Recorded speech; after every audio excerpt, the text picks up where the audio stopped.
Welcome to Busted Knees and Pretty Trees. We appreciate y'all coming along. I am Travis J. White, and right over there is Bradley R. Greer. Hello. You guys have picked a great episode to jump on board because Brad and I are steering the ship today without the grounded and calming oversight of our river captain. Please join us in an arbitrary moment of silence for our overseas adventurer.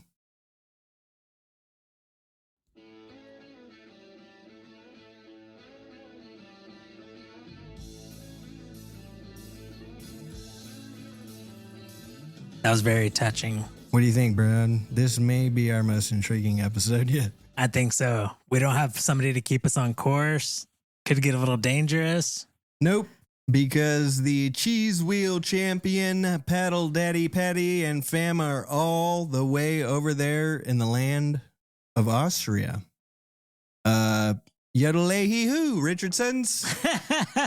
We miss you and can't wait to hear stories when you get back. I'm going to need a little more flourish on that. I'm not even sure if that's the right country.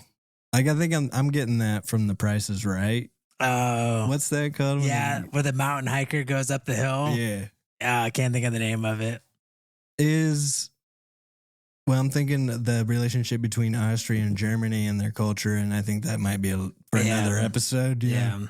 The backpacking is definitely in that culture.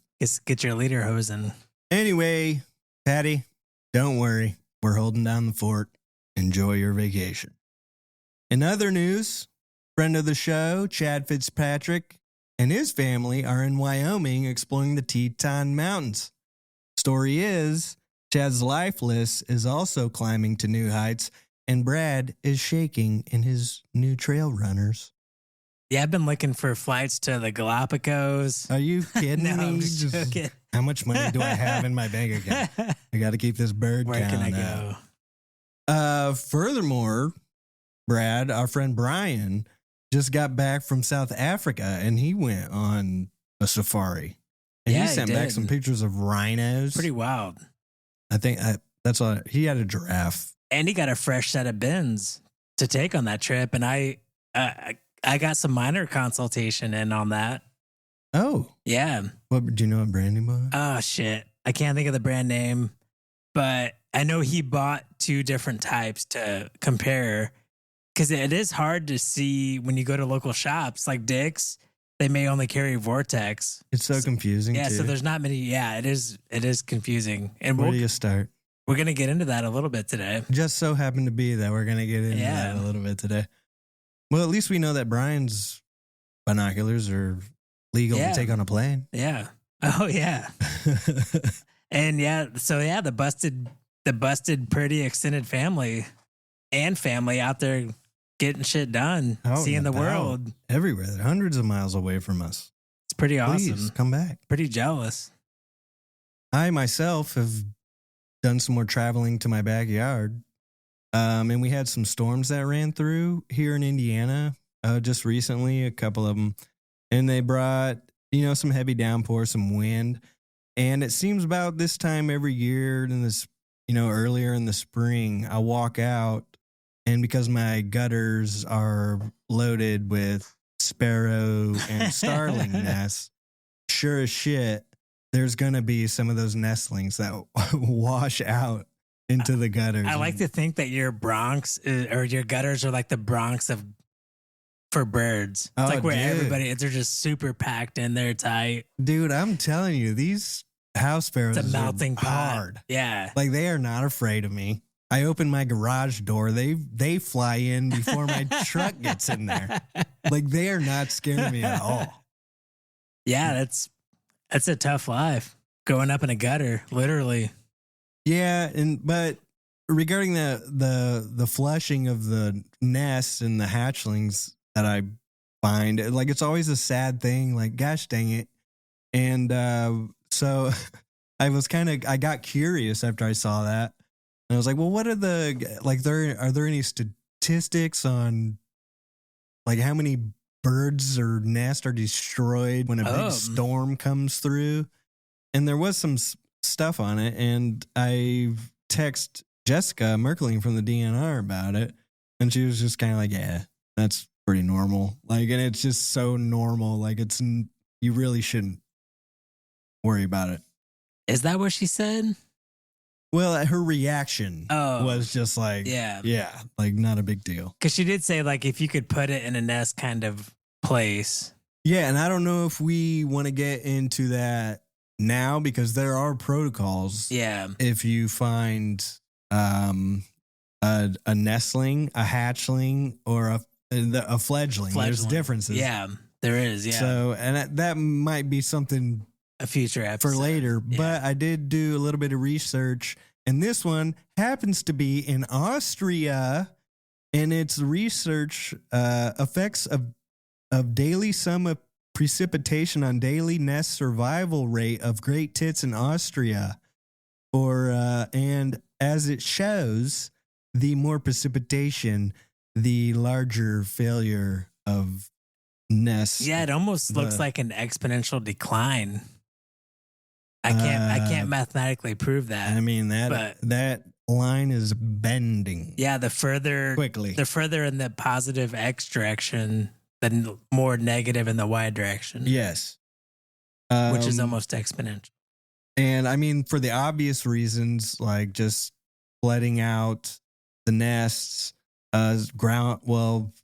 these birds had nests, but yeah, flooding them out of the gutters and the urban, wherever the planters on the side of your house. But also, like, if there's a lot of rain, it could also deter bugs like caterpillars and stuff. So it also could kill off what they eat and everything like that. So there's a lot of factors that go into rainfall. And because it's actually, I don't scratch that one. But well, it is kind of funny so because I thought it was really interesting. Just like because I see it so often, it's got to be a huge factor in survival rates of urban birds. And also, they said it could very well be like that one could be the one they just kicked out of the nest. Yeah, because it wasn't strong enough. It was the runt. Yeah. Well, yeah, and we're going to kind of get into it today with the News Panther story that when something isn't surviving the nest or even like getting to the point of having a nest, the knock-on effect of other species is a thing too. So if there's less house sparrows, there's like Cooper's hawks have less or whatever it is that eats their eggs, anything like that. There's either more space for something else or less food for something else, or it's just everything affects everything next to it. Yeah. Oh, damn. Sometimes I play that a little too loud in person. What do you mean you play it? But I got to get, Walt sometimes is a little too close to us. It's a little too loud. I'll give him the same advice you gave me last week. Like, hold on, Kool-Aid man. I thought it was better this week. I don't like the not as aggressive intro. The hello. Yeah, it's really, I feel like people would turn it off just right off the bat. All right, so today's story I read about on the National Park Travelers website, and it was written by journalist Monique Brullier. Monique Brullier. How would you pronounce this, Travis? It seems very French. Monique Brullier. Yeah, I think that's right. Yeah, definitely right. There's no doubt about it. What the article covered was the unlikely recovery of horseshoe crabs on the Cape Cod National Seashore. I didn't read through your notes, but I did read horseshoe crab. And they've always been very interesting creatures to me because they're very ancient creatures. Yes. And have you ever also seen very one? terrifying creatures. Yeah. Have you seen one in person? Yeah, it's like a little, like it's, I don't know, like a shell on top, and then it has a tail that you flip them over, and it has like a bunch of dangly legs. Yeah. They would, when I lived in Charleston, sometimes they would be on beaches, and then it made me realize that they're probably in the water that I'm currently standing in, and it would terrify me. That's why I don't like. I'm going to give you a little more background on the horseshoe crab and why they're important, other than like the obvious, like most natural indigenous animals are important. Like they're old as hell. Yeah. So they're actually anthropods and aren't crabs at all. They're crabs in their name is the only way that they're a crab. Anthropod?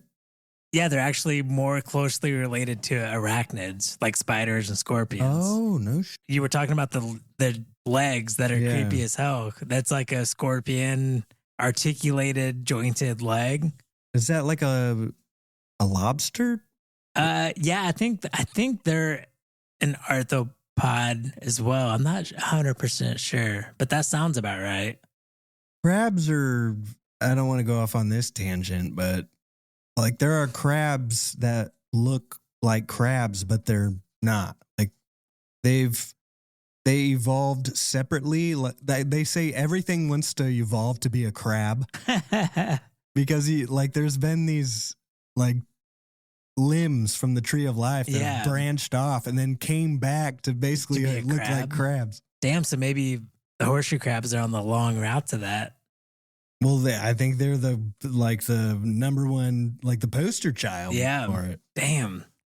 Well, like you said, the top of a lot of people compare it to the like WW2, World War II helmets that soldiers wear. Oh yeah, and even the same color. They're like a olive drab greenish brown color, and that's what you see is that whole like helmet thing. Sometimes I think you can see the little legs sticking out from the sides. But that's what you see from the top. Like if they're on a beach, that's what you see. And then they also have a terrifying, long, rigid, sharp tail that sticks out of it. It's completely harmless. The tail is just for steering in the water. It can't do anything. It looks terrible.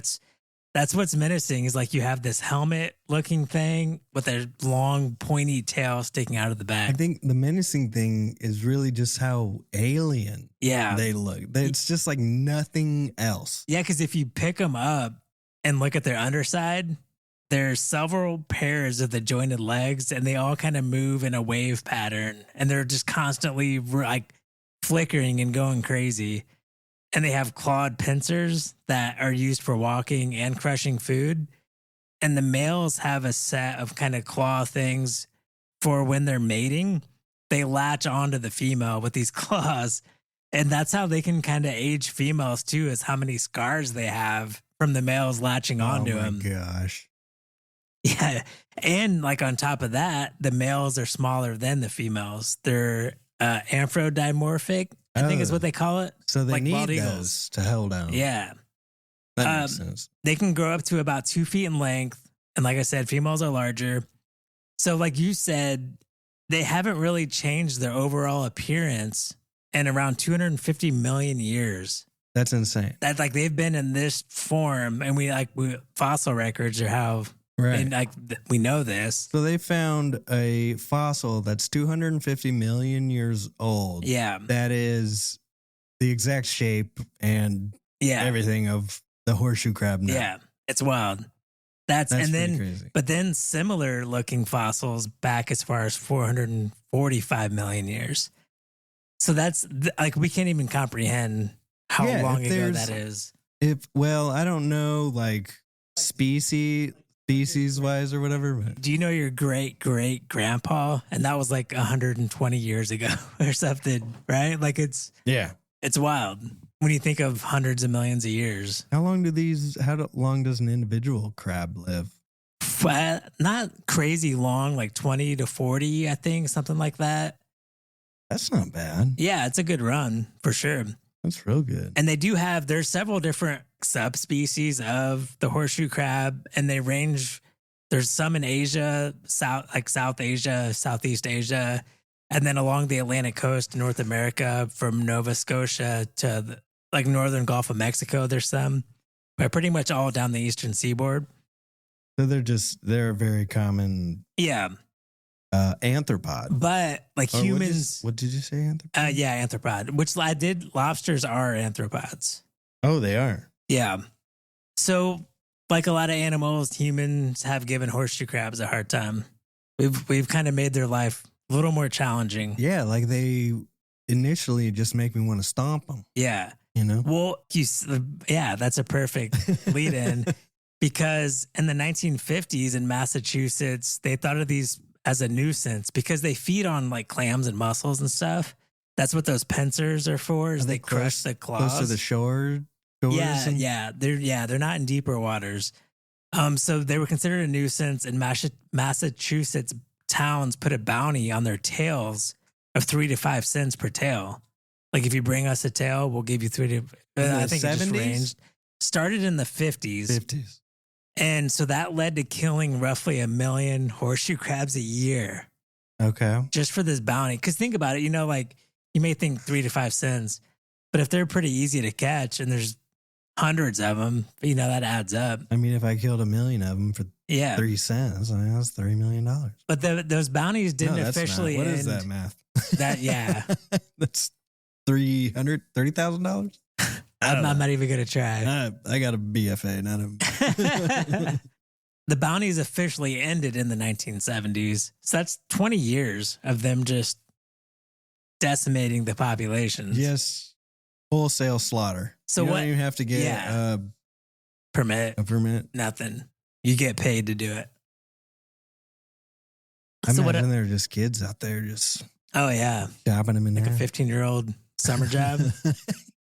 Yeah. Well, the main thing that I think a lot of people have heard about horseshoe crabs from is they're harvested for their blood that the biomedical industry uses. Do they have blue blood? Yeah, it's bright blue. Here, I got a photo for you. So look this up if you've never seen what a horseshoe crab looks like and what their blood looks like. It's like wild. It's like a milky. It's like out of an Alien movie or something. It really is. But they don't, when they're milking them, they're not hurting them. I think they try to keep them alive as long as possible, producing the blood. Yeah. Like, I don't know the exact, I tried looking into that a little bit. Like, do they keep them alive somehow for years? Like, that looks like they cut their tails off. Yeah. I think there's something missing from these ones in the photo. That looks brutal. Yeah. But they've never been able to breed horseshoe crabs in captivity. Oh, no kidding. Yeah. So they think it's that, we'll get into it a little bit, but they think it's something to do with they have a specific sand or like type of soil that they breed and lay their eggs in, because they lay their eggs like on a beach, but during high tide. So it's as high up on the beach as possible. But I think the tide still kind of comes in and takes them out. But yeah, so they've never been able to successfully breed them though in captivity. That's crazy because like they seem to be very common throughout the world. Yeah. Yeah. It's one of those things like, that's happened a few times. Like black rhinos, I think they have a hard time breeding captivity, and there's certain animals that they just can't get them to do it. Do you think vibe is a factor? Yeah. Like they need the whale sounds in the background. They need like, I think it's hard to survive without crabs good vibe. Clicking, some coral. But yeah, so what, like I never knew, I knew that their blood was used for biomedical industry. So I looked up like what it is, and their blood has a powerful clotting agent called, it's a big one, Lumulus amiboside lysate, which is a clotting agent. And this stuff acts kind of as an alarm for biomedical agencies that are making drugs and vaccines.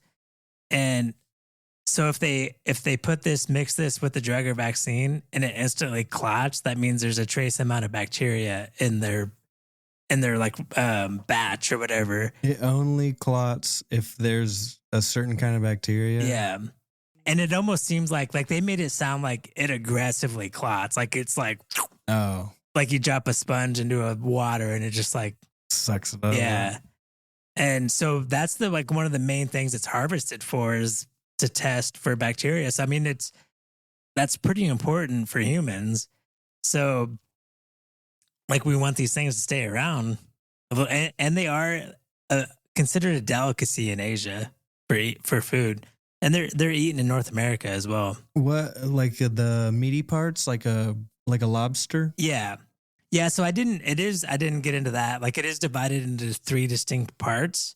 In the front of it, like it's the shell and it's all a hard shell around it, but the front part of the shell is a U shaped, and that's what gives it its name, the horseshoe, because it looks like a horseshoe. Yeah. And so like the different parts of the shell contain different parts of its body, like the eyes, the organs, stuff like that. It is, if you haven't seen one, look it up because it's a crazy looking animal. It really is one of those, like it's even more alien to me than like those deep sea fish with like the lights. Oarfish. Yeah. Oh, yeah. It's just, it has crab-like features, like little pinchy guys. Yeah. And it's wild. But yeah, it's just so strange. And I can understand why people wouldn't have any problem slaughtering millions of them. And they are completely harmless to humans. Right. That's the so like, if you see them, try not to be scared. I know it's hard. Try not to be scared. I don't think so. Like, I don't think they go after humans. If I had one and you didn't have your shirt on and I put his little pincher up to your nipple. Oh, Jesus. Huh? How harmless is he now? Well, anyways, so back to what this story was about it was a recovery in Cape Cod National Seashore. Where this is, I don't know. Can you picture it, Travis, where Cape Cod is? So if you have Boston, Massachusetts, right? You have that whole like eastern seaboard. It's like northeast of New York City. So then you go down Boston, and there's a piece of land that juts out into the water. Then it curls back around onto itself. Yeah, and it creates a big bay. I think everybody would be very familiar with that. So if you saw a photo, you would definitely recognize it. At the very tip of the bay is Provincetown, just a little hook of land in Massachusetts. I looked up to see if there was for some reason I thought there was a movie that was based in Provincetown, but I must have been wrong because I couldn't find anything. In this tip, there's a 750-acre lagoon named the East Harbor, also known as Pilgrim Lake, because this is also the area where the Pilgrims first landed. Plymouth is on the part just south of Boston, so this is like that that area. Like they had to navigate into Cape Cod Bay to get to Plymouth. So back in the day, we're talking before the 1800s or like mid 1800s, East Harbor was an open mouth that emptied into the Cape Cod Bay, and ships used to use it to protect their boats in the wintertime. But Provincetown, on the tip of it, the only way to get there was by foot or by boat. Like there wasn't a good way to build a road or like any way to get there.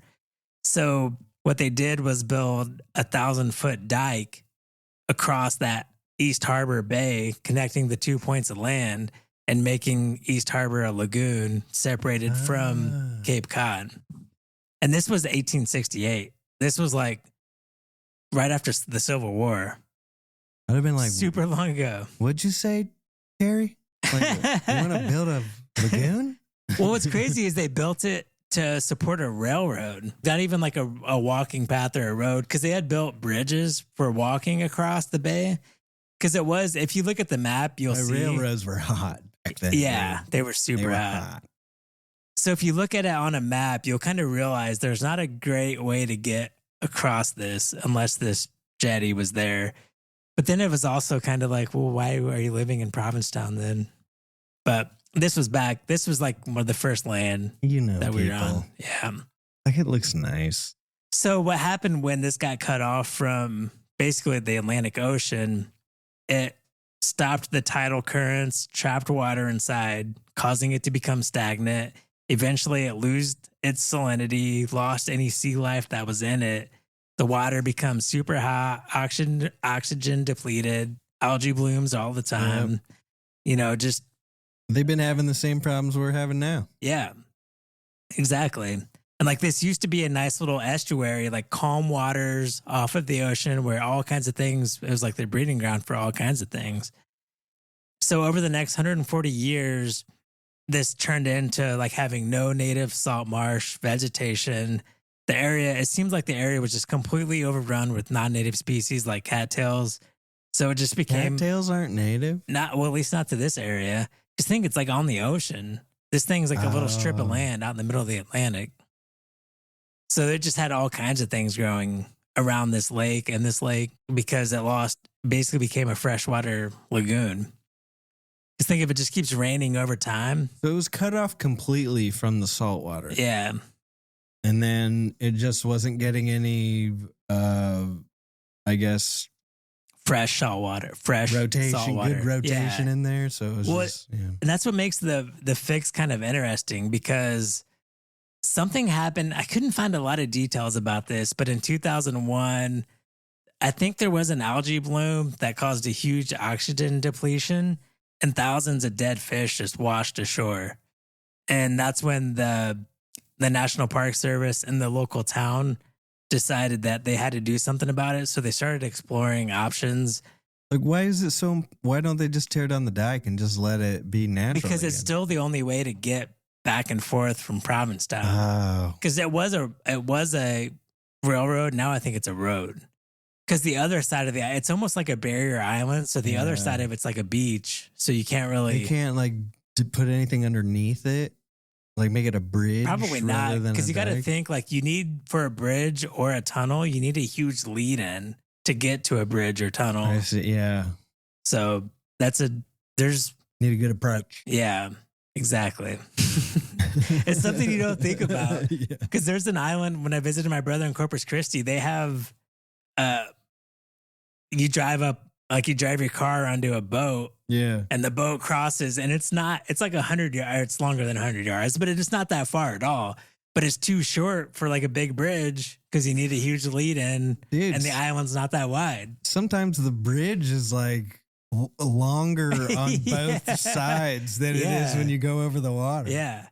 So that's what's going on here. So what they landed on was it was just an 800-foot long pipe to open it back up to that sweet, sweet, salty water of the Cape Cod Bay. And the tidal changes. I think I saw that it was a 4 foot in diameter. So it's like a big pipe. And that's all it needs. So it can to get that water circulation. Yeah. And the tide comes in and goes out. Oh, so it still pushes water in and out of it. Does that water ever get lower than that? I don't think so. I didn't see anything about that.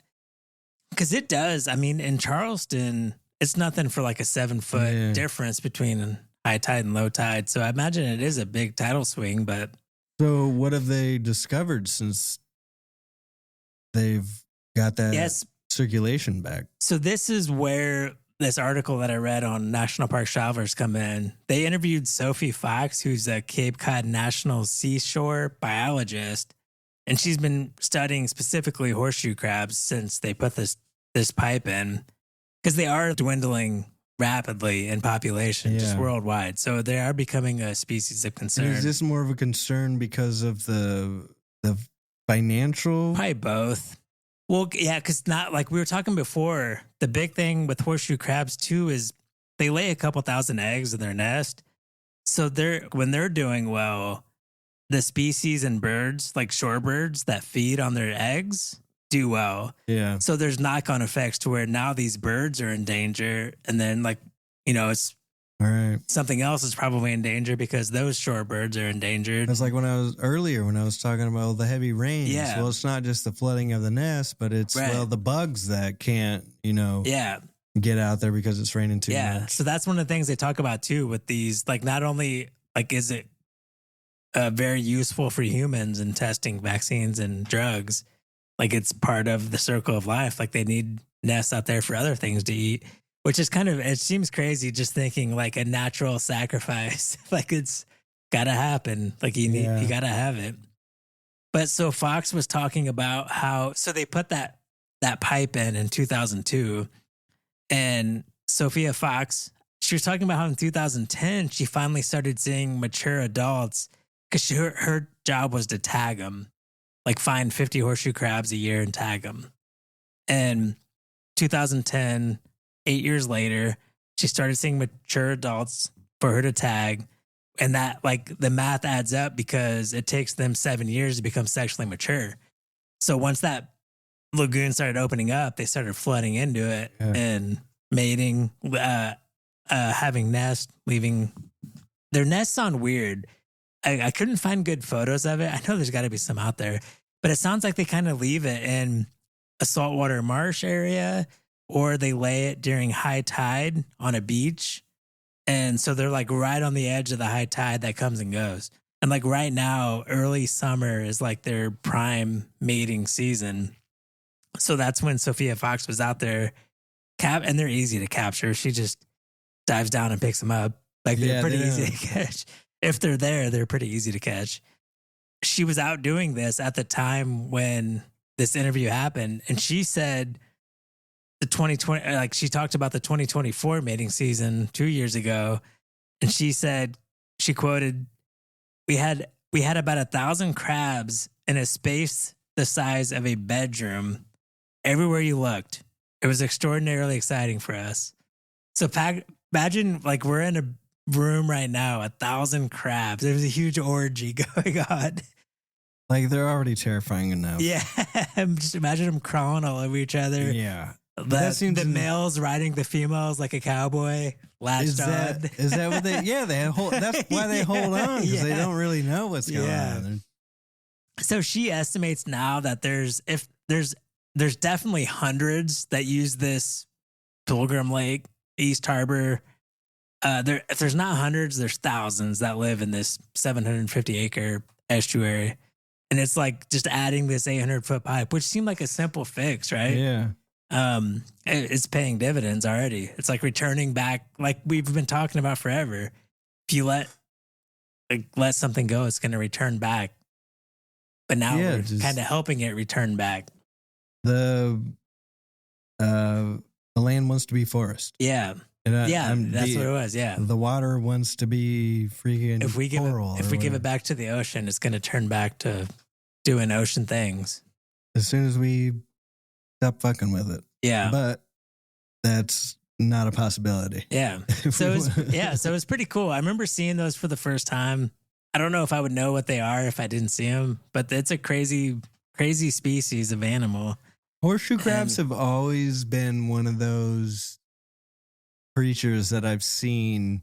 I'm like, that's why I don't go into the ocean. And it's harmless. Yeah. But I've hit one with my foot before underwater. You don't know. Yeah. I don't know. I'm sure if you're around it a lot. No, it still freaks me out. But yeah. Yeah, but it's cool I've never felt the need to learn about them. Yeah. But it's cool to be forced to learn it here on the podcast. Yeah, I have a little more respect for the horseshoe crab, I guess, especially after the big slaughter of 1887? Yeah, shit. Yeah, congrats to the Cape Cod National Seashore crew, biologists. A lot of good work bringing it back. Yeah, because it seems like they are a very important part of not only the ecosystem they live in, but for human freaking health. Yeah. So let's protect them horseshoe crabs. Oh shit. Walt. Yep. Chill out. Calm down. We last episode we talked about coming in like the Kool-Aid man. I learned my lesson. Just because Patrick's here doesn't mean you need to take over as the loud one. All right, Bradley, we got a little bit of a gear episode to get to. Yeah, we're going to hit a little bit about taking optics on a trail, whether that be binoculars, cameras. Yeah, we've kind of ran into a couple months here where we've purchased some things. We're just like, how the hell are we going to take this on our backpacking trips? And we're going to talk about that a little bit. Yeah. Tonight. And some more, just our hot tips for our summer gear that we've run into. Got plenty of hot tips. Yeah, so let's take a break, come back, get into it. All righty.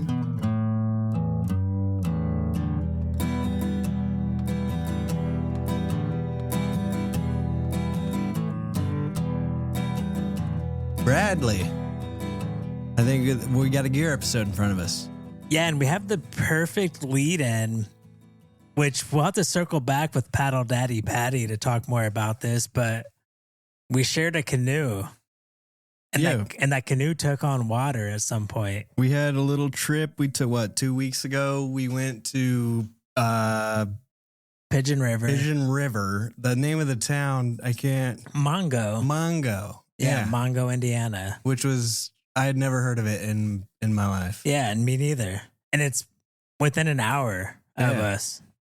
Well, I found out later that my parents had also been down the Pigeon River Yeah. around Mongo. Well, and that's what Sarah's parents were the ones I first heard about it from.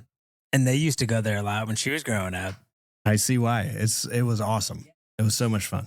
We stayed at it was a Mongo trading post, and they spotted us.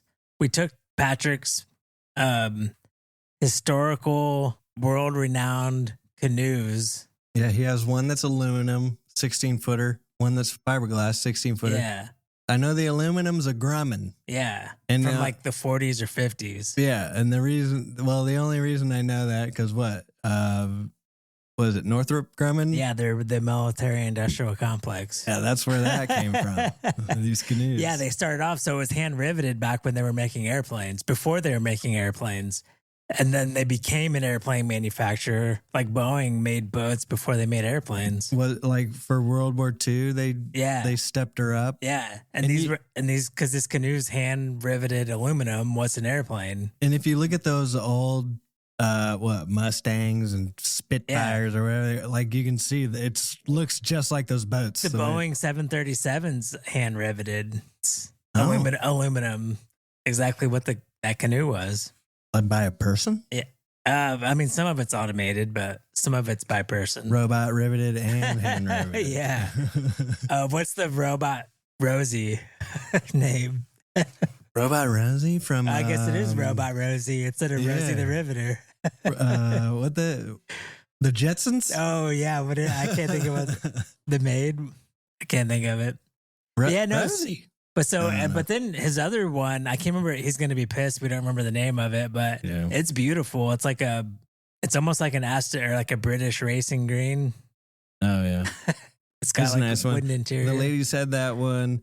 You and I had the Old Faithful aluminum one, yeah. which I put on the top of my freaking Truck. radiant red truck. Yeah. And that Patrick and I probably both lost a few pounds of sweat getting that thing on the top because I did not want to scratch. But it worked out perfect. Yeah, and it did. like I think my truck is 16 feet long and that boat is 16 feet long. It was like perfect. I still think that canoe's 18 feet. I saw a difference too when you put there's a little bit of difference. But they both say 16 apparently. Yeah, I guess. I don't know. Maybe At there's some some point. sailor shit where they're just like, well, it's not actually a 16-footer. Yeah, so we got in the water. I think the plan was it was 14 miles or somewhere around there. They took us upriver. Well, we dropped canoes upriver. We rented 2 kayaks. They took them upriver, and the plan was get back to the campsite, pull out the campsite, and we're The camp. Mongo Trading Post. Yeah, The river goes right up to the campsites. So once you go downstream, you take your boats however many miles. That's the one portage. Yep, and it's an easy portage. You pull up right to your campsite, and you can just drag your boats up on shore and just be right next to the campfire. It's awesome. Yeah, it was really cool. And so if you've never been in a canoe before, there is a hierarchy in a canoe when there's more than one person. The person in the back pretty much is the captain of the canoe. That's Paddle Daddy Patty. You'll never catch Patrick in the front of a canoe. Yeah. Because that's very beneath him. You got the wide field of view. As well earned, Patty, he can be my captain any day. Travis, you've never been in a canoe. Nope. No, well, I've never been in a boat outside of a pontoon or like speedboat or jet ski. I did kayak maybe a quarter mile one time. It was pretty easy. Yeah. But yeah, the canoe trip, that was a very different experience for me, but it's fun. It was so much fun. And I definitely want to get out there again. Oh, yeah. Sure. Yeah. So what we did was I've had a little bit of canoe experience, but I had the dozens of miles down the All River on a kayak. So I thought, like, oh, I got this. Yeah, you did like I know how to manage a river. swan dive into river navigation, didn't you? So when we got there, they said the river was low, and so it was faster too. And those are pretty long canoes. So it was fun for me trying to tell Travis how to steer, like where to paddle, and him not listening and just paddling whenever he wanted. I had no idea what I was doing. So eventually, like, I was just scared the whole time. So like halfway through, there's sandbars all along this river that you can stop and have a couple beers. And so at one point we stopped and swapped out, and Travis was the captain and I was in the front. So I could say, like, I want you to see how important it is for the front person to listen to the like back he's my person. dad. That's what I was. Oh, yeah. Well, yeah. It was Patty was the dad. I was like the stepdad in that scenario. This is where you learn to be a man, Travis. Out here on the river. And we got into some precarious situations, but they were challenging conditions. I would say for somebody who's never done it before. Oh, yeah. Sure. It certainly wasn't rushing water, but it was moving and there were obstacles. And yeah, there was down trees where you only had 3 feet of width to shoot on a corner. There was one point where there was a log laying across where we were sitting too high on the surface of a water. So we had to push ourselves into the water and get underneath of the log. Yeah. Which was pretty fun. So it was and there were a lot of people cheering for us when we got done. Yeah. Because it seemed like every time we crashed, every time we did anything, there'd be a crowd of people. Oh yeah, watching us. There was people. Yeah. And they would be watching it go down and knowing it's going. And it happened to us too. We got to watch it a couple times. It's like slow motion watching somebody crash. Nobody who's going down the Pigeon River knows what they're doing. It's glorious. And yeah, there was a time where we were on a sandbar, and all of a sudden we start seeing shit floating down river, and we don't know what's going on. And then we look up river, and somebody tipped. And they're yelling like, "Get our stuff!" So we're out there trying to grab our shit, and then there's just packages floating down the river. Yeah, like so. Me and Patrick are next to each other, grabbing shit, and then here comes Travis, like fucking David Hasselhoff on Baywatch, running out, splashes me and Patrick. And we don't know what the hell's going on, but Travis still manages to grab every single package in the river. I don't know. It was glorious. I just wanted to make sure that poor lady had all of her shit. And Kirsten found her phone. Yeah, her phone was underwater. At the bottom of the river. She was like, it's still playing music. Maybe we can hear it if you listen underwater. I'm pretty sure we saved all of her shit. Like she completely spilled over her. What'd she have, a kayak? It was a yard sale for sure. Oh, yard sale. And I think all of us together grabbed everything she had. It was awesome. It was pretty awesome. So yeah, good trip. But then at one point we were going around a corner a little too hot. We hit a down tree, front left quarter panel. And we weren't hot because we weren't in control of the boat. We were hot because we were overconfident. Yeah, and we were trying to catch everybody else. Yeah, we were trying to catch up. Because we may have gotten stuck a little bit before that. We kept running into obstacles. Yeah. And so before you know it, I'm thrown out of the kayak because we came in contact with a tree close to the shore. Your upper torso was thrown. I mean, I was pretty much I was out of it. I think I was out of it. But our cooler that weighed 500 pounds full of beer and ice, I think kept us from tipping completely. It kept us low in the water. I think so, yeah. Our center of gravity, like we were good all day. I jumped out. So I had to jump out to save it. So the canoe filled up a half with water. A third of the canoe was water in the bottom. And I remember us kind of dragging it up, and Kirsten was with us, saving the day for us. Trying in case anything floated out. She was laying like a soccer goalie. Like it was nothing. Yeah. Like she didn't even say anything. She's just like, I know you guys are just jacked up now. So she was there helping us because then we had to take everything out of the canoe.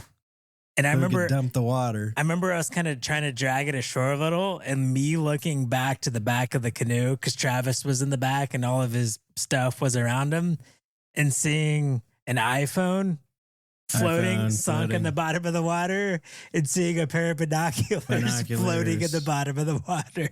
A fresh pair of Air Jordans floating around in the beer / river water. Meanwhile, all my shit's like double bagged in dry bags and then in a river bag. You know, I thought you would be far more angry because you did have your very expensive camera and your binos and all that stuff. I really didn't care. My equipment was disposable. Except for them Nikes, and I did save them. The hell, they might have looked better. Yeah. We're talking about this is kind of the point where, at least for me, I realized I need to be more prepared for this situation. Yeah. A boat situation. I've never done that before. On land, I'm pretty good with. In a boat, it's different. And this is where my meticulous year of planning and trialing paid off, and I was kind of vindicated, or not vindicated, but I realized I made some of the right choices in the shit that I pick out. You didn't lose anything. You didn't lose any equipment. Yeah, nothing got wet. Nothing got wet. No, I spilled a couple beers, but that's about it. Yeah, you weren't even. Like, even the face you gave me right after the crash was still like you had a little smirk. Yeah, it was pretty. And I was like, okay, we're good. It was half like, you son of a bitch, and half like, I knew you would wreck us, you asshole. Well, you know. Yeah, it was fun. But we didn't flip. We definitely didn't flip. So we're still like, you know how they always say if you get a motorcycle, it's a matter of time before you put it on its side. Yeah. We never. No, flipped. Yeah, we took on water, but we didn't. Yeah. We didn't sink it. We didn't lose it. It was like a code yellow emergency. Yeah. Like we were everything was under control. We're good. We were calm and cool. Nothing escaped our canoe and made it into the river. Nah. We left no trace. We were good. We put the water back in the river. Yeah. And everything was good. Yeah, we gave it back with a little bit of beer. Yeah, we added extra. When I first got into photography, which February of 25, it's been a long journey in finding setup to go outside for hours on end, not knowing, like what the weather's really going to be. Right. Sunny, cloudy, mosquitoes, raining. Whatever. Well, and if you're talking about like longer trips, like backpacking, you already have enough shit that you're worried about, and you're carrying. You got trekking poles, you got your water bottle, you got your phone ringing out. You add a camera, you add binoculars to that. That's the thing. Like, where the hell do I put this shit? And that's the thing too. Like the big thing is it's not just camera. A lot of the stuff in the optics world is pretty compatible. The accessories of it, how you carry binoculars, how you carry a camera. If you have a monocular, is that what it's called? What are they? Periscope? Yeah. No, that's a submarine. I don't know. What a pirate uses. Or no, a monocle? Yeah. No, that's like Monopoly, man. But yeah, so whatever it is you're taking, I've even seen a lot of phone users using some of the stuff, but it's like look, I was in Kankakee Sands last week, which we may talk about at some point, but I was at a Kankakee Sands a day where I know I'm going to be outside all day. As soon as I get there for hours, heading home, I'm outside the entire day. I want to know that I have a backpack that I can put everything I need for that whole day in. But then also, if it's like an hour or two, I'm just going to hop out and do a quick hike. So it's been just like going through so much shit. And I still don't feel like I have a great solution to my perfect ideal setup. I think what we're talking about is just we aren't necessarily going on a 5-day backpack trip. We've done it long enough to where we're pretty confident in what we need to take and all that stuff. Yeah. But when, you're bringing her along, you want to do recording, you want to do pictures. And that, I guess, for 5-day backpacking, it's kind of the same thing. All you're doing is adding weight. I've always looked at it as, if it's like a setup that's good for backpacking, that will cover everything else. Yeah. Because you want to be ready for rain, you want to be ready for cold, whatever. Right. But then if you have, say you're just doing a couple days or a day trip, then there's so many factors that go into like what you're doing, how long you're doing it for, what you're taking, and all of that. And now that we're sort of, because we've been doing the birding and we want to really observe what's going on out there and we want to record it with cameras. So we got to take this equipment with us, and that adds a little bit more nuance to the backpacking setup or even your day hiking setup.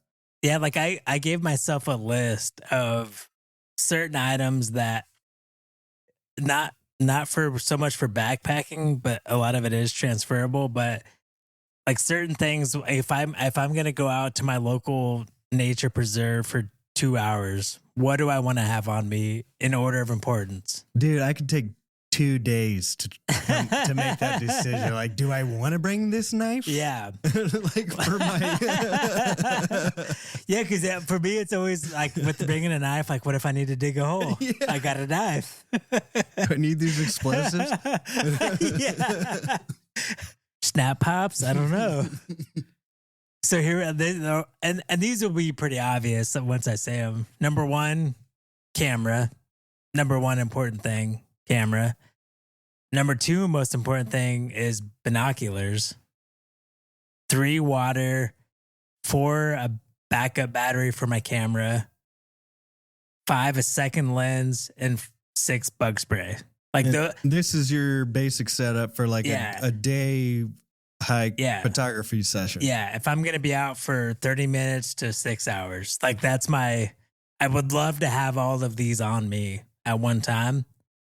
The hardest thing that I've come up with, and I know you've been getting into lately, is I want to carry my camera and my bins at the same time. Yeah.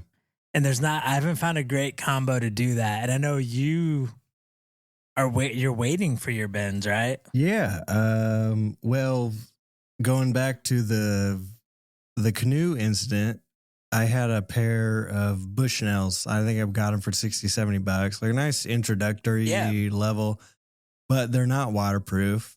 So both of those, the barrels on that thing were just loaded with condensation. Well, and I think like now you can probably realize, or it's a safe statement that once you get above a certain dollar value, the quality of binoculars is pretty big. Yeah, for sure. And it's like $100-$150. Like it's once you get up into that range. And it like the more you pay, the more durable they're going to be, because you have the Vortex. Do you have the Diamondbacks? Vortex 8x42 Crossfires. Yeah, they're like the be all of birding. Binos, and they are, but they're also waterproof and they're also shockproof. And they're like mine were not. And they're like mid to low range Vortex. Like they're good. I mean, fuck, I love them. They're awesome. Yeah. Oh, I looked at compared to the Bushnells I had. Looking through yours is like mine were like watching a movie in my living room. Like yours are like watching a movie at the theater, like over the air. Yeah, the colors are so much more vibrant. You got a wider field of view. Yeah, that's what I'm saying. You can find because the cheaper binos, you have to you can't quite get the perfect picture. You have those circles that are kind of swinging around.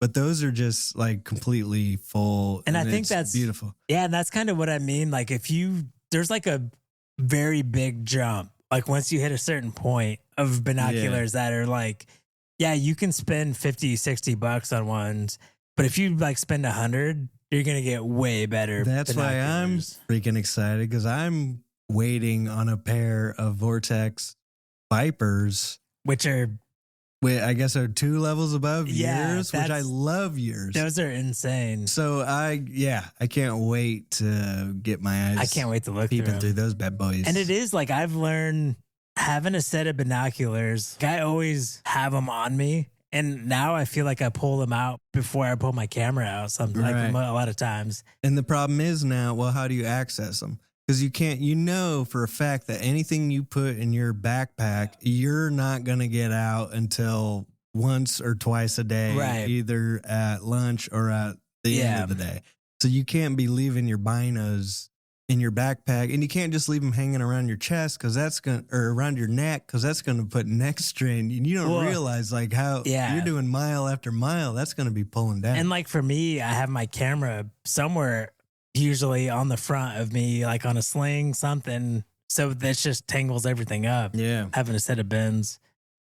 So I've tried a couple of different things, but it's kind of been fun on this journey because I have quite a few backpacks now and fanny packs and all kinds of shit.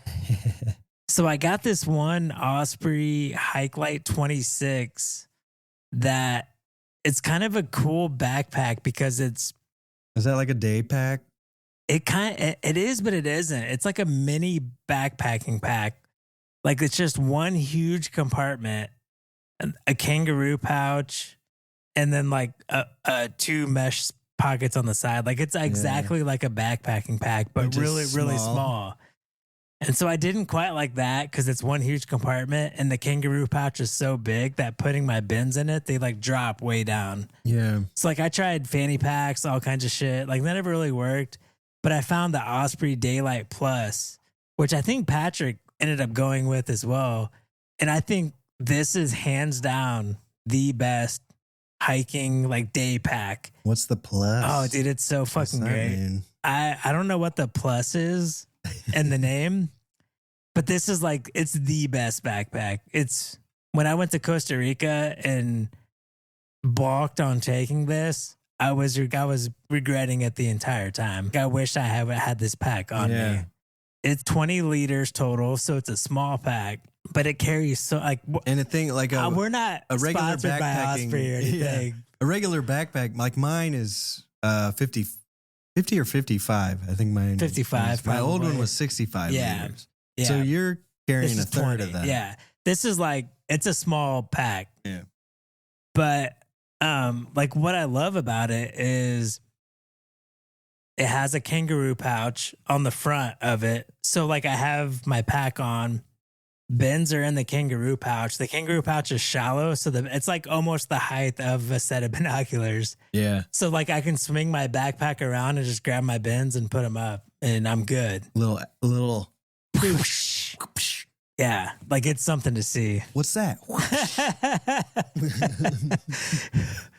And doesn't even scare the birds off. Well, that's nice. But then it has like your normal pouches. Like you have the one that with the pen slots and the little like smaller pouches, and then one huge pocket. So and that huge pocket fits my lens, like my second lens.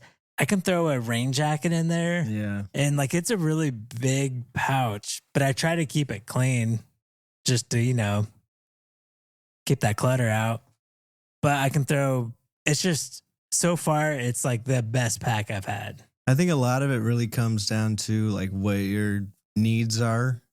Figure out what your needs are before you buy your pack. Yeah. Like, are you going out there? What equipment are you taking? What, are you a photographer? And I think like a kangaroo pouch can be used for all kinds of shit. Like that's not zipper closed. It's kind of open and it has stretch fabric around it. So it stays tight. I love a kangaroo pouch because you just throw stuff in and out. It's not a hassle.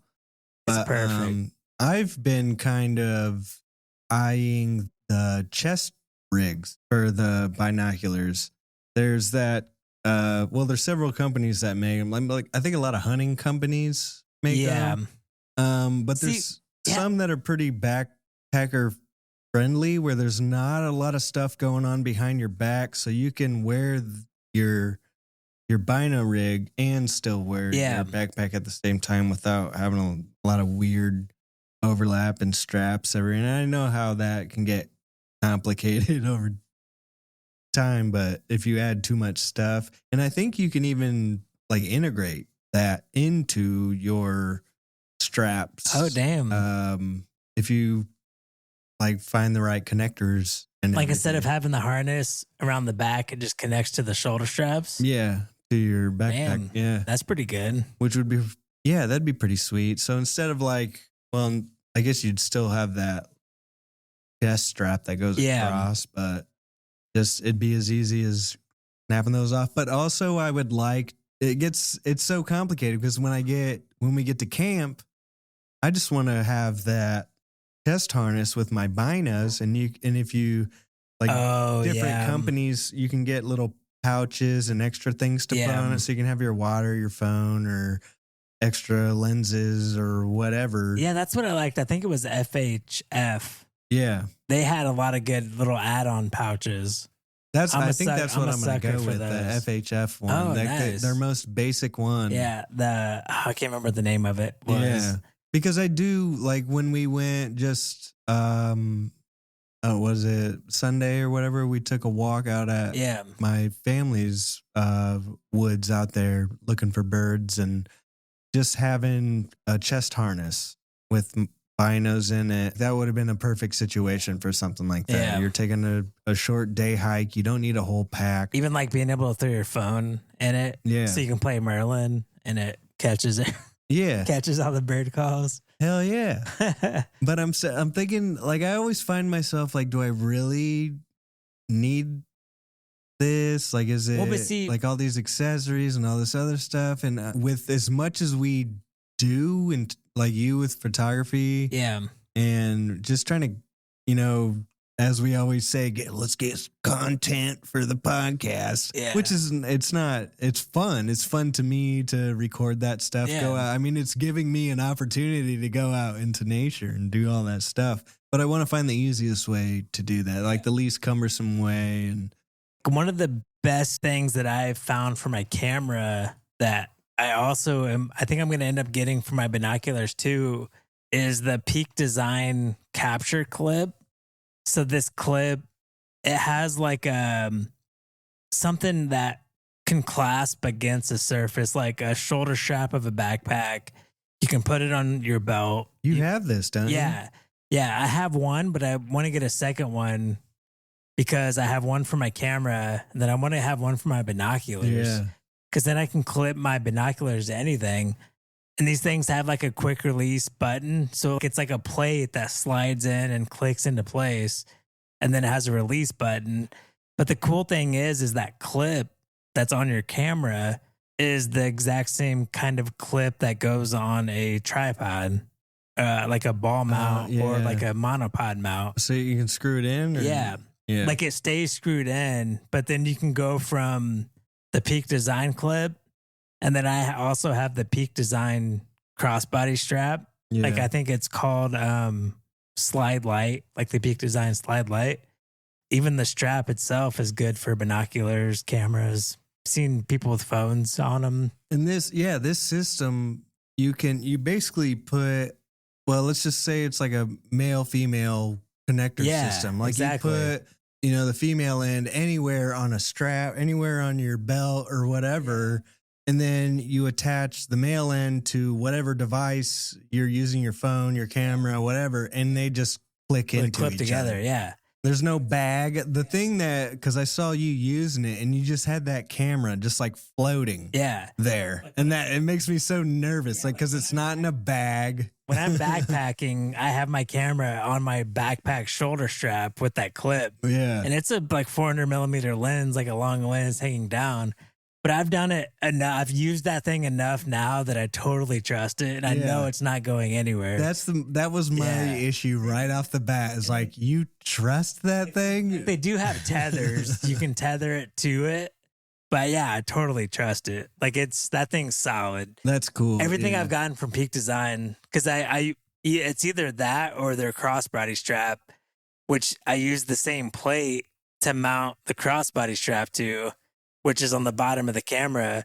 So it just like orients the camera better if you're carrying it on your hip. Yep. But I use it for binoculars too. Like I actually have two of the straps, one for my binoculars and one for my camera. Yeah. So like they're great. And I've seen people use them for phones, your AirPod Pros. I imagine like you could everything strap to that anything same thing. you want Yeah. to it. It's like, it's a great It's really cool. I was thinking because I have a old Kevlar helmet, and it still has the night vision mount Oh on yeah. the front. Like if I Yeah. could find a way to mount my binoculars, I just flip them down. That'd be And awesome. then I don't have to worry about keeping them steady. That'd be awesome. Hell yeah. But that'd probably be worse than Warbler neck, I imagine, at some point. So yeah, that's the cool thing about the chest straps you're talking about too, is you can carry them like they don't interfere with backpacks. Yeah. But that's what you can get, one of those straps that go with it. And they all make tethers too, 6-inch tether straps. Yeah. That's the thing is now that, because in my notes here, I had the gear. Since it is a gear episode, I guess I'll talk about, I think I've talked about, I changed my backpack. Yeah. I went from that North Face 65 to the Six Moons Ultralight, and then I also went from the North Face tent to the Six Moons Lunar Solo tent. Yeah. Really swapping it all over there. Right. And that's total 4.3 pounds. My old North Face Rock 32 tent and my North Face Terra 65 backpack, 11.1 pounds. Holy shit. Yeah. That's It's a like huge over 5 amount of weight. pounds saved, So, right? That's crazy. Just in 2 items. I'm not going to do that math, Yeah, I think it's like 5 something. but that's a lot of weight. That's insane. And I'm thinking like, oh man, like I got How room can for I a replace hatchet. that? I got my camera gimbal You don't- now. you I don't can need- put on You there. don't need a hatchet. How do you know, Brad? Well, we never end up making a fire anyways. We're too tired. It's because the trees are too big. We got to cut them down. Oh, man.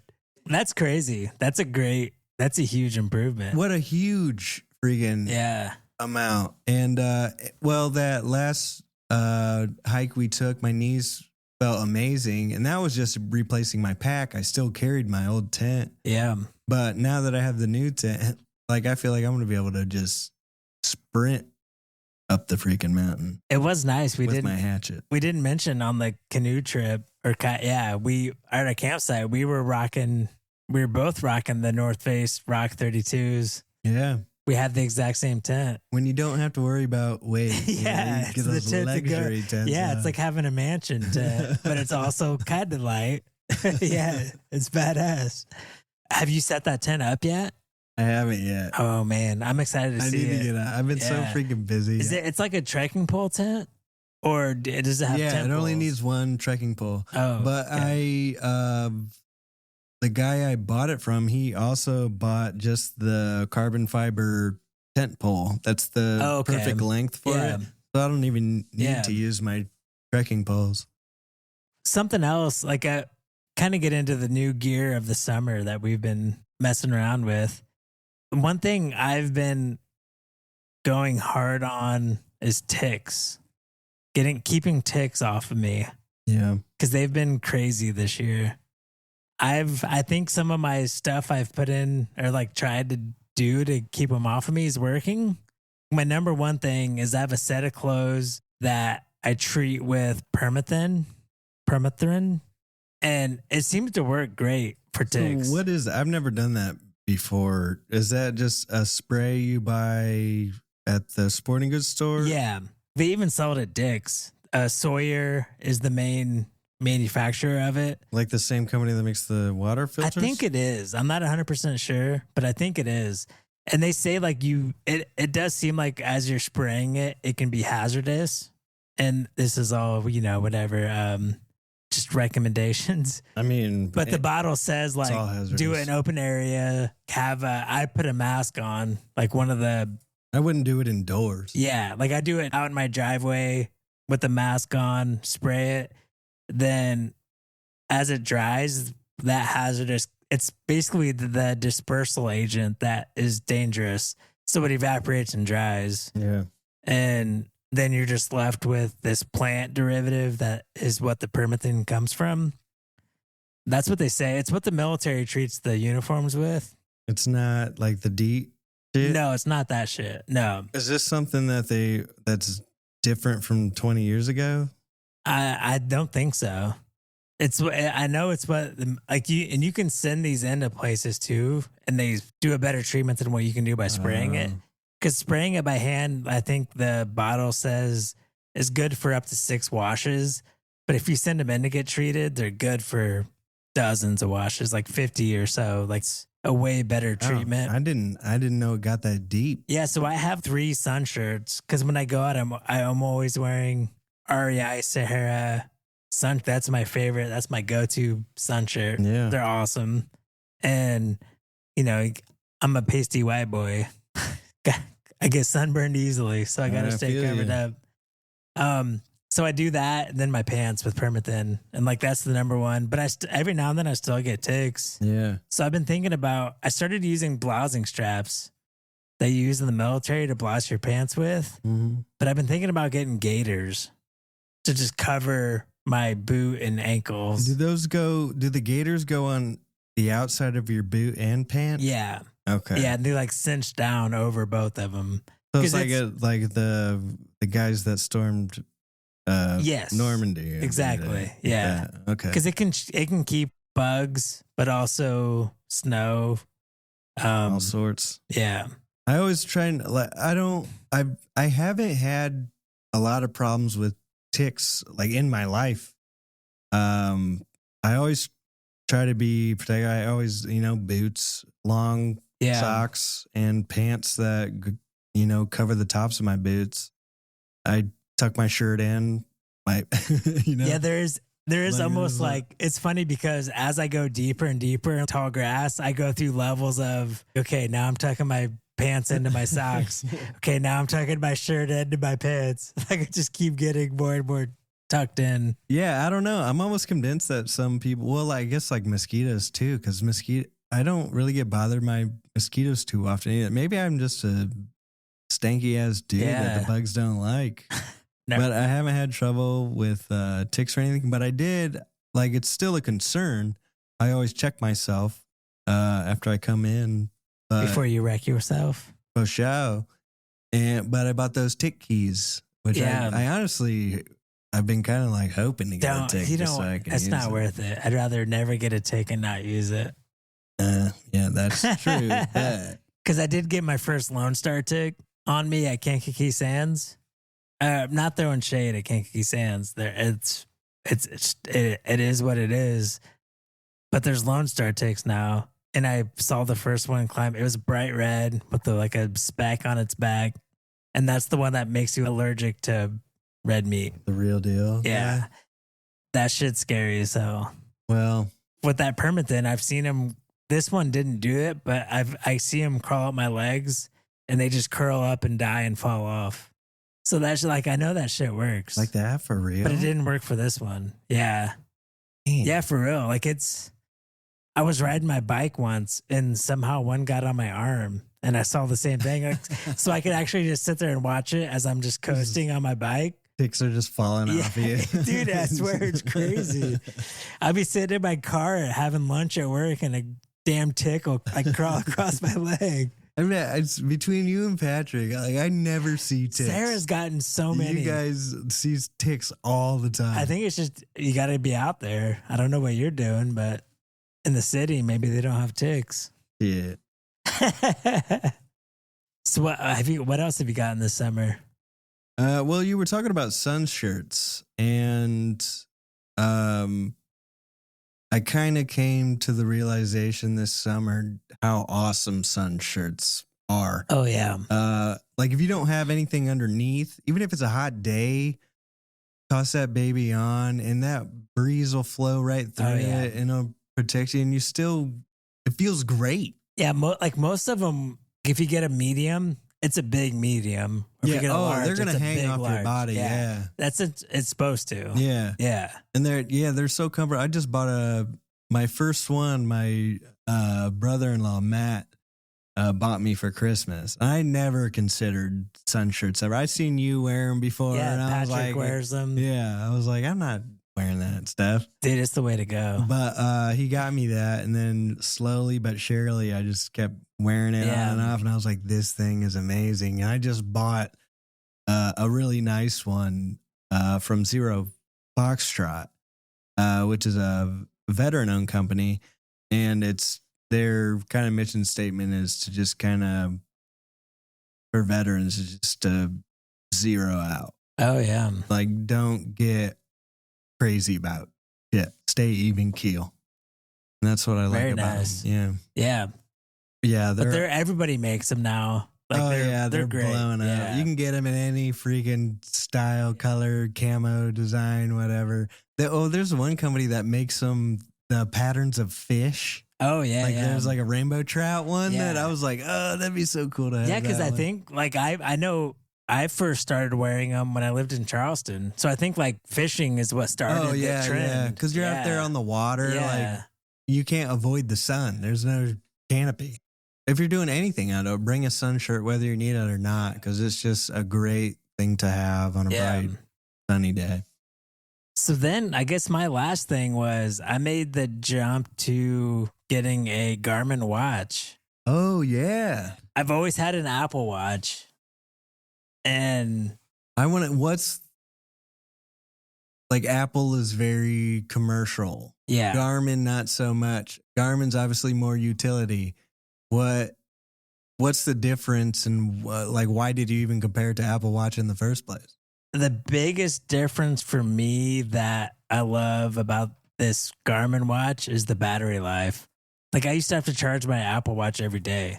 Like every night when I go to bed, put it just like your phone, put it on the charger. That's insane. In the morning, put it up. We've been fighting against charging our watches for centuries. Yeah. Yeah. You know what I mean? It's been a never ending struggle. We have solar powered watches. Yes. And we got to charge our iWatches. Well, so that's the thing. That's what, once a day. When I first started looking at the Garmin watches, they do have solar powered watches that are battery and solar. And it's like 30 days before you need to recharge it. It has solar too? Yeah. Oh. Even the watch that I got.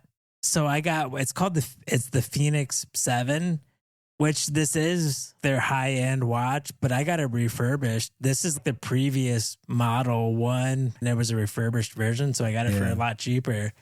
And they make this with solar powered too, but mine's not. And I've had it for like 3 or 4 weeks now. And I've only charged it twice.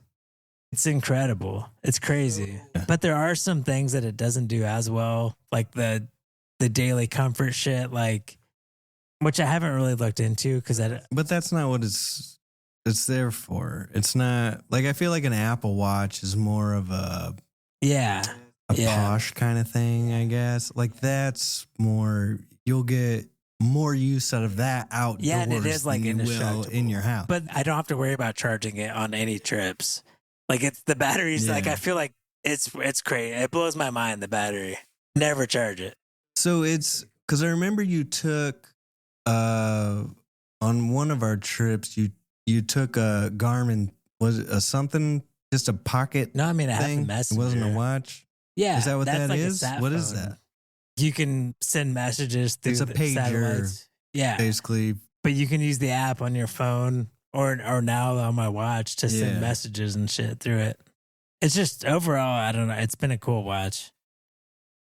Well, I'm glad you're getting that gear because I don't think Patty or I would buy any GPS devices. Well, yeah, and Patty was looking at him a while ago and he ended up getting a different watch. So, oh, he did? He was going for GPS. Oh, yeah. I mean, this is more like it does need to have a phone or some kind of service connected to it, whether it's like your sat phone or your GPS phone or whatever. Lately, they had Amazon Prime deals was just going on. Yeah. And I could not find a good deal on a nice Lensatic compass. Oh, damn. At least a quality brand. Yeah. But wherever we go, I'm going to start getting like a laminated map and taking my Lensatic compass just in case the watch fails, the phones fail, everything fails. And we'll still have that at least. You'll be the king. That finally, my time to shine. Yeah. Let's do some land nav, guys. And you're like, fuck, how do I use this? I forgot. Oh shit. When Patty gets back, we'll have to get his 2 cents on. Or we're definitely going to hear about his trip, but then hear about what kind of new shit. Yeah, I wonder what kind of European gear he's been getting onto over there. They got some big mountains out there, steep ones. They might have some different gear. His camera mount will have a fondue, or no, what's the cheese? Yeah, fondue, the cheese dip Dispenser. Yeah. Cigarette dispenser. I think that's I think that's an Austrian thing, right? Fondue. Fondue. I think Bourdain had it when he went there at the show. All right. Well, you ready to get out of here, man? Yeah, let's get out of here. Yeah, I think we did pretty good without Patty. Yeah, I hope he's proud of us. I hope so too. Maybe we're a little bit drier without Patty, but that just goes to show you how much we need him. Yeah, we miss him. We love him. Can't wait to have him back. Yeah, get home safe. And hey, listeners, thank you for listening. And keep on sauntering. See ya.